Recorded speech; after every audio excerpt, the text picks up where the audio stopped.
Welcome back to Mumford Restoration, and we are continuing the process of showing you the printing cabinet. This is such a cool thing. We've now come to the day before delivery. We have this, what is it, a 250-pound steel top, solid steel, and we have made a new oak end panel for this piece that was missing. So you might have watched some of the other things that we have done to try to show you the process we've been through. We made, what was it, 150 shelves, got all the drawer handles back on. You can see that it's been completely refinished, and we've left some of the rough and coarse pieces where the printer was actually using it beforehand. And here we have all the pullouts, which is just a beautiful way to put some of the larger projects that are being printed.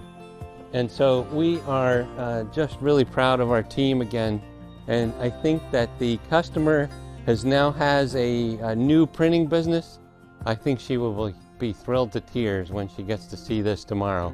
It's going to take the 4 of us to get delivered because it is now in the 600 pounds range with the steel top and all of the accessories. And this is the huge light on top. So we hope that she loves it, and maybe she'll give us a great Google review. So we'll talk to you guys later. Thanks for watching.